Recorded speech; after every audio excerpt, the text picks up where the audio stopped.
दोस्तों तीसरी colligative property हमें करनी है जिसका नाम है डिप्रेशन इन फ्रीजिंग पॉइंट। पहली दो प्रॉपर्टी जो हमने की थी वो थी elevation in boiling point and other is the relative lowering in vapour pressure. मतलब vapour pressure solvent to solution जाते हुए कम होता था, बॉइलिंग पॉइंट बढ़ता था। और डिप्रेशन का मतलब कम होना होता है तो फ्रीजिंग पॉइंट भी कम हो रहा होगा। तो फ्रीजिंग पॉइंट का पहले तो एक्चुअल मीनिंग क्या है? फ्रीजिंग पॉइंट का मतलब होता है कि लिक्विड स्टेट और सॉलिड स्टेट जब इक्विलिब्रियम पर आ जाए तो वहां पर उस पॉइंट को क्या कहते हैं? फ्रीजिंग पॉइंट बोलते हैं। फ्रीजिंग पॉइंट का अगर मैं वेपर प्रेशर से कंपैरिजन देखूं तो vapour pressure of liquid when equals to the या फिर in equilibrium with the vapour pressure of solid, है ना, उस पॉइंट को क्या बोलेंगे? हम उस पॉइंट को फ्रीजिंग पॉइंट बोलेंगे। ठीक है, तो फ्रीजिंग पॉइंट की डेफिनेशन आई थिंक आपको क्लियर है ना? मैं लिख भी देता हूं फ्रीजिंग पॉइंट, है ना, जब सॉलिड स्टेट और लिक्विड स्टेट इक्विलिब्रियम में प्रेजेंट होगी, प्रेजेंट इन इक्विलिब्रियम, तो उस पॉइंट को, उस टेम्परेचर को हम फ्रीजिंग पॉइंट बोलने वाले हैं, है ना। हम जानते हैं कि वेपर प्रेशर जो है ना, हमेशा सॉल्वेंट टू सॉल्यूशन बातें करते हैं, सॉल्वेंट टू सॉल्यूशन, कि सोल्यूट डालने से इस सॉल्वेंट के अंदर क्या हुआ, due to the number of particles of solute क्या चेंज आया सॉल्वेंट से सॉल्यूशन तक जाते जाते। तो vapour pressure solvent to solution जाते जाते कम होता है ना। बॉइलिंग पॉइंट हमारा बढ़ता है, हमने पढ़ा है। फ्रीजिंग पॉइंट डिप्रेशन का मतलब कम होना होता है, तो फ्रीजिंग पॉइंट भी क्या हो रहा होगा? कम हो रहा होगा। लेकिन कैसे इस बात को समझ सकते हैं हम? देखो, हमें सॉलिड का और लिक्विड का वेपर प्रेशर कम करना है, वेपर प्रेशर इक्विलिब्रियम में लेके आना है या इक्वल लेके आना है। हम जानते हैं कि सॉलिड का तो वेपर प्रेशर वैसे बहुत कम होता है, वेपर प्रेशर कम होता है, लिक्विड का वेपर प्रेशर थोड़ा सा ज़्यादा होता है। अब सपोज करो कि कोई ये जो लिक्विड है मेरे पास, जो मेरा सॉल्यूशन बना है, सॉल्यूशन का वेपर प्रेशर कम हो चुका है, वेपर प्रेशर सॉल्यूशन का कम हो चुका है, तो उसको फ्रीज करने के लिए जो टेम्परेचर लगेगा वो भी तो कम ही लगेगा। अगर उसका वेपर प्रेशर ही कम हो गया तो उसको फ्रीज होने के लिए जो टेम्परेचर लगने वाला है वो भी कम लगने वाला है, क्योंकि सॉलिड का वेपर प्रेशर तो ऑलरेडी कम होता है ना। सॉलिड का वेपर प्रेशर अगर कम होता है तो अगर लिक्विड को फ्रीज होना है, वेपर प्रेशर तो ऑटोमेटिकली कम हो चुका है सॉल्यूशन तक जाते जाते। तो हमारा जो वेपर प्रेशर हम लगा रहे हैं, जो फ्रीजिंग पॉइंट लगा रहे हैं, वो क्या होगा? सॉल्यूशन का कम होगा। ठीक है, ये बात एक थ्योरेटिकल थी। अगर ग्राफिकली इस बात को समझने की कोशिश की जाए, बात क्या है, पहले तो इस बात को समझने की कोशिश करो। मैं दोबारा बताता हूं कि अगर सॉल्वेंट टू सॉल्यूशन जाते जाते सॉल्यूशन का वेपर प्रेशर कम हो जाता है, वेपर प्रेशर अगर कम हो गया दैट मींस उसका बॉइलिंग पॉइंट बढ़ गया, और बॉइलिंग पॉइंट अगर बढ़ा दैट मींस उसका जो फ्रीजिंग पॉइंट है वो क्या हो गया? कम हो गया, क्योंकि सॉलिड का ऑटोमेटिकली जो वेपर प्रेशर होता है वो कम होता है। अगर वेपर प्रेशर मैं लिखूं स्टेट्स के अंदर तो सॉलिड का कम होता है, फिर लिक्विड का, और फिर गैस का सबसे ज्यादा होता है। तो हम बात कर रहे हैं ना लिक्विड से सॉलिड में, तो लिक्विड से सॉलिड तक जाते जाते या फिर सॉल्यूशन तक जाते जाते वेपर प्रेशर तो वैसे ही कम हो रहा है, और सॉलिड का भी वेपर प्रेशर कम होता है। तो इट मींस कि हमारे पास जो टेम्परेचर है या फ्रीजिंग पॉइंट है, जो टेम्परेचर लगेगा उसको फ्रीज करने के लिए वो भी कम ही लगने वाला है। इस बात को थ्योरेटिकल समझा, जब ग्राफिकली समझने की कोशिश की तो इस चीज से स्टडी किया, है ना। सपोज करो कि मेरे पास यहां से एक, this is a liquid solvent, है ना। सपोज करो ये ए से लेके बी तक, जब अगर मैं इस एक्सिस पर टेम्परेचर ले लूं और इस एक्सिस पर मैं वेपर प्रेशर ले लूं, तो जब मैं टेम्परेचर को कम कर रहा हूं मींस कूल कर रहा हूं, ऑन कूलिंग, टेम्परेचर को कम कर रहा हूं मींस कूल कर रहा हूं, तो कूलिंग क्या हो रहा है? मेरा जो लिक्विड है वो सॉलिड में कन्वर्ट हो रहा है, लिक्विड जो है सॉलिड में कन्वर्ट हो रहा है, या फिर मैं बोल दूं वेपर प्रेशर कम हो रहा है, वेपर प्रेशर कम हो रहा है। टेम्परेचर इंक्रीज किया तो वेपर प्रेशर क्या हो? टेम्परेचर डिक्रीज किया तो वेपर प्रेशर क्या हुआ? वो भी कम हो गया। ये बी पॉइंट ऐसा है जहां पर जो ये लिक्विड है ये सॉलिड में कन्वर्ट होने वाला है, से इसको मैंने सी बोल दिया। तो ये पॉइंट, ये वेपर प्रेशर वो है जब मेरे पास जो मेरा सॉलिड था या जो मेरा लिक्विड था उनका वेपर प्रेशर कब है? इक्विलिब्रियम में, इक्वल होगा। या फिर मैं ये बोल दूं कि वहां पर सॉलिड स्टेट भी प्रेजेंट होने वाली है या लिक्विड स्टेट भी प्रेजेंट होने वाली है। मैं ये भी बोल सकता हूं कि लिक्विड फॉर्म से सॉलिड फॉर्म बनना शुरू हुआ है ना, उस इनिशिएशन स्टेज को भी बोल सकता हूं। तो ये वो पॉइंट है जहां पर मेरा जो लिक्विड है वो बनना शुरू हुआ है, या फिर मैं ये बोल दूं ये वो टेम्परेचर है प्योर सोलवेंट का, क्योंकि जब मेरा सॉलिड जो है वो बनना शुरू हुआ है या सॉलिड और लिक्विड इन इक्विलिब्रियम में, और मेरी डेफिनेशन भी फ्रीजिंग पॉइंट की ये बोलती थी कि हमारा जो सॉलिड है वो लिक्विड इक्विलिब्रियम में होना चाहिए। तो और दूसरा हम जानते हैं कि सॉल्यूशन का कम होगा तो सॉल्यूशन का ग्राफ कुछ ऐसे आने वाला है, ऐसे मैंने इसको डी बोल दिया, इसको ई बोल दिया, ठीक है। तो ये जो पॉइंट है अब देख भी पा रहे हो सॉल्वेंट से कम है, दिस इज सॉल्यूशन। तो ये क्या है टीएफ, ग्राफिकली भी हम इस बात को समझ रहे हैं कि टीएफ नॉट ज्यादा है, सॉल्वेंट का जो फ्रीजिंग पॉइंट है वो ज्यादा है as compare to what, as compare to the freezing point of solution,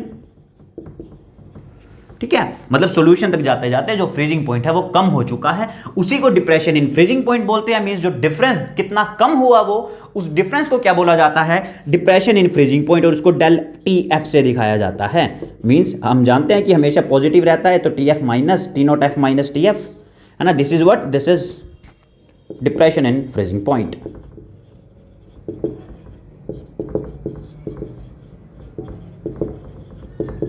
बिल्कुल सेम टू सेम ये बिल्कुल वैसा ही है जैसे एलिवेशन इन बॉइलिंग पॉइंट में किया था, बस बॉइलिंग पॉइंट के दौरान जो सॉल्यूशन तक जाते जाते हमारा बॉइलिंग पॉइंट इंक्रीज होने वाला था। और अब मैं आगे बात कर रहा हूं, जैसे हमने एलिवेशन इन बॉइलिंग पॉइंट के अंदर एक्सप्रेशन निकाला था कि ये जो चेंज है एलिवेशन इन बॉइलिंग पॉइंट का, है ना, ये किसके डायरेक्टली प्रोपोर्शनल है या किसकी वजह से हो रहा है। हम तो जान ही रहे हैं कोलिगेटिव प्रॉपर्टीज के बारे में, तो हमें पता है this are all dependent just upon the number of moles of solute या फिर number of particles of solute and nothing else, तभी इनको कोलिगेटिव प्रॉपर्टीज के अंदर पढ़ा जाता है। अगर इनको कोलिगेटिव प्रॉपर्टीज के अंदर पढ़ा जाता है ना, तो मैं क्या बोल रहा हूं उसको कि जो हमारा चेंज इन फ्रीजिंग पॉइंट है या फिर डिप्रेशन इन फ्रीजिंग पॉइंट है वो डायरेक्टली प्रोपोर्शनल है किसके, मोलैलिटी के। जैसे कि हमने चेंज इन बॉइलिंग पॉइंट भी देखा था, है ना, मोलैलिटी के। जब भी मोलैलिटी का साइन को खोलता हूं तो एक कांस्टेंट आता है, दैट इज के, यहां पर के एफ, वहां पर के बी आया था, यहां पर के एफ एम। उस के एफ को वहां पर क्या बोला था मैंने, मोलल एलिवेशन कांस्टेंट, यहां पर क्या बोल लूंगा, molal depression constant, molal depression constant.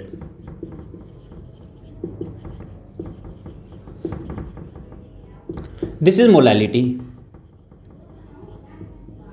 वहां पर भी हमने के बी को एक नाम दिया था मोलल एलिवेशन कांस्टेंट की जगह एबिलियोस्कोपिक कांस्टेंट, वैसे ही यहां पर भी एक नाम देते हैं इस मोलल डिप्रेशन कांस्टेंट को, that is what, that is cryoscopic constant, cryoscopic constant.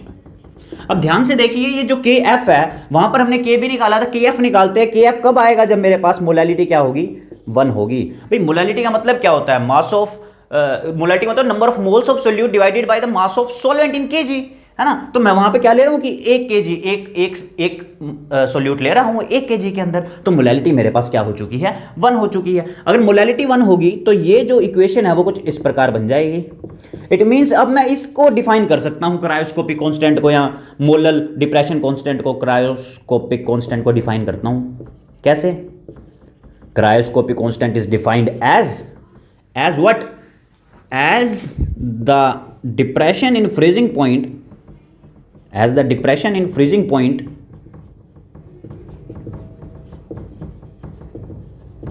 when the molality of the solution, the molality of the solution taken is unity, शायद मैं लास्ट लेक्चर में उसकी यूनिट्स निकालना भूल गया था, है ना। तो मैं इस लेक्चर में इसके के एफ की यूनिट्स बताऊंगा, के बी की भी वही यूनिट्स होगी कि मोलैलिटी डिवाइड में जाने वाली है। मतलब के एफ की क्या यूनिट्स होगी, del T F by M. Del T F की यूनिट क्या होती है, केल्विन। मोलैलिटी की यूनिट क्या होती है, मोलैलिटी की यूनिट होती है मोल पर केजी, तो इसकी यूनिट क्या होगी, केल्विन केजी मोल इनवर्स। ये उठ के ऊपर आ गया, है ना, ये इसका इनवर्स लिख दिया गया, मोल इनवर्स। सो यूनिट भी बहुत इजी है। उसके अलावा हमने वहां पर भी एक और एक्सप्रेशन फाइंड आउट किया था, to find out what, to find out the molar mass of the solute. यहां पर भी वैसा ही एक फाइंड आउट करेंगे। और दूसरा लेटेंट हीट का भी वहां पर हमने एक चीज पढ़ी थी, और लेटेंट हीट की भी बिल्कुल हम लेटेंट हीट के बारे में जानेंगे, यहां पर लेटेंट हीट क्या होगी। तो देखिए, अगर मैंने ये लिखा था del T F is equals K F into M, what is molality, molality is number of moles of solute divided by the weight of solvent in KG, है ना। अगर मान लो मैं ग्राम में लिखना चाहूं तो ऊपर 1000 से मल्टीप्लाई कर देता था। N2 क्या आता था, N2 आता था, मैं इसका भी लिंक मोलैलिटी का लिंक दोबारा देता हूं, मैंने पिछली वीडियो में भी दिया था, वो करना वहां से। दिस इज W2/m2 बहुत इंपॉर्टेंट टॉपिक है ये, W2 into gram into 1000। Direct paper में आते हैं, बोर्ड्स के अंदर बिल्कुल डायरेक्ट आपको एक्सप्रेशन भी मिल सकता है, या फिर ये m2 निकालने के लिए बोल दिया सकता है कि m2 निकाल लो। m2 कैसे निकलेगा, m2 को इस साइड ले जाएंगे, दैट्स इट। बाकी सभी की वैल्यू हमें गिवन होगी। और units are most important, units का हमेशा ध्यान रखना। अगर यूनिट्स नहीं जानते तो आप केमिस्ट्री नहीं जानते, आप फिजिक्स नहीं जानते, आप मैथमेटिक्स नहीं जानते, आप कुछ भी नहीं जानते। Units are the fingerprints of everything, है ना। जिस भी चीज़ की हम बात करें उनकी एक अलग यूनिट होती है। तो दीज आर द फॉर्मूलाज जो हमें न्यूमेरिकली हेल्प करने वाले हैं। इसके बाद एक और चीज़ रहती है, वो रहती है I think what, latent heat. क्या थी लेटेंट हीट? वहां पर भी हमने के बी के बारे में जाना था, यहां पर के एफ के बारे में लिखेंगे, के एफ के बारे में। वो क्या थी, RT0²/1000। वहां पे एल वी था, यहां पे एल एफ था। वहां पर लेटेंट हीट ऑफ वेपराइजेशन था, यहां पर latent fusion, latent heat of fusion. भाई लिक्विड से कोई चीज सॉलिड में जाएगी, इसका मतलब है उसके पार्टिकल फ्यूज कर रहे हैं, मिल रहे हैं आपस में, उनकी स्पेसिस कम हो रही है। दैट्स व्हाई इंटरमोलिकुलर स्पेस कम होगी, इंटरमोलिकुलर अट्रैक्शन बढ़ेगी, तो वो लिक्विड से सॉलिड में कन्वर्ट होगा, तभी उसका वेपर प्रेशर कम हुआ है। चीजें बड़ी सिंपल है, आपको सिंपल तरीके से समझनी है। Just latent heat of fusion, है ना, पर मोल ऑफ सॉल्वेंट। वहां भी हमने ऐसा ही कुछ पढ़ा था, RT0²/1000। मैं बिल्कुल लिंक दूंगा इनके, चेक करना। What is L F? L F मैंने क्या बोला, ये डेल एफ एच, मतलब एफ मतलब फ्यूजन, डिवाइडेड बाय m1 पर मोल ऑफ द सॉल्वेंट। तो वहाँ भी मैंने बेटा बिल्कुल सेम टू सेम ऐसा ही किया था, कोई डिफरेंस नहीं था वहाँ पर भी। तो ये जो है, ये एक फाइनल फॉर्मूला बन चुका हमारे पास। मैंने बोला यह IIT JEE के लिए ज़्यादा इंपॉर्टेंट है, ठीक है। तो this is very very important, ठीक है। अच्छा, ये जो डिप्रेशन इन फ्रीजिंग पॉइंट है, ये बहुत ज़्यादा इंपॉर्टेंट भी है। इसकी अगर एप्लीकेशंस पढ़ना चाहें हम, तो एप्लीकेशंस भी पढ़ सकते हैं, है ना। एक बहुत अच्छी एप्लीकेशंस है इसकी। मान लो कि जो हमारे हिली एरियाज़ होते हैं, वहाँ पर बर्फ़ इकट्ठी हो जाती है हर जगह पर, स्नोई एरियाज़ में, वहाँ पर बहुत ज़्यादा स्नो। तो स्नो को पिघलाने के लिए हम डिप्रेशन इन फ्रीजिंग पॉइंट का इस्तेमाल करते हैं। तो ये एप्लीकेशन भी है इसकी।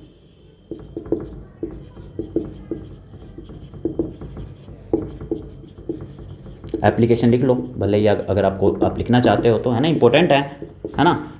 To melt snow on roads of hilly areas. और दूसरा अगर कोई लिखना चाहो तो आप लिख सकते हो व्हाट। अब पहले ये चीज़ समझिए, to melt snow on roads of hilly areas. देखो, मान लो सर्दियों में क्या होता है, बर्फ़ बहुत ज़्यादा हो जाती है हिली एरियाज़ के अंदर, तो जो सड़क होती है उसके ऊपर बर्फ़ जम जाती है। बर्फ़ को हटाने के लिए हम क्या करते हैं, वहाँ पर बर्फ़ के अंदर सोल्ट्स डाल देते हैं, लाइक NaCl, CaCl2। तो सोल्ट डालने से क्या होता है, वहाँ पर जो सोल्यूशन बनता है वो बहुत ज़्यादा अच्छा सोल्यूशन बन जाता है, जो आसानी से जिसका जो फ्रीजिंग पॉइंट है वो कम हो जाता है। Due to the depression in freezing point, उसका फ्रीजिंग पॉइंट कम हो जाता है। और बाकी सराउंडिंग में जो एरिया है जहाँ पर ऑलरेडी स्नो है, जहां से हम नहीं हटाना चाहते हैं, वहां पर जो डिप्रेशन इन फ्रीजिंग पॉइंट नहीं होता है, तो वहां पर टेम्परेचर जो है वो कम रहता है। यहां पर टेम्परेचर जो है चेंज हो चुका है, तो यहां की जो स्नो है वो क्या होनी शुरू हो जाती है, मेल्ट होनी शुरू हो जाती है। इसलिए हम रोड्स को इजीली हटा सकते हैं। दूसरा जो पॉइंट मैं बात कर रहा हूं, है ना, दूसरा मैं बात कर रहा हूं एंटी फ्रीज सॉल्यूशंस की। एंटी फ्रीज सॉल्यूशन हमारे काम आते हैं, कार्स में काम आते हैं। हमारा जो गाड़ी है उसके अंदर जो वाटर डलता है ना, वो भी हमारा जो काम करता है कहीं ना कहीं, है ना, वो as an anti freeze solution काम करता है। एक इजी टेम्परेचर पर वो चीज़ नहीं चलती है। ये सारा का सारा जो कार्यक्रम है वो किसका है, डिप्रेशन इन फ्रीजिंग पॉइंट के एप्लीकेशंस भी आपको ध्यान रखनी है। फ्रीजिंग पॉइंट के फॉर्मूले, न्यूमेरिकल्स, जब टाइम आएगा हम न्यूमेरिकल्स करेंगे। और थैंक यू, जस्ट इतनी ही। लाइक शेयर और सब्सक्राइब करना ना भूलना।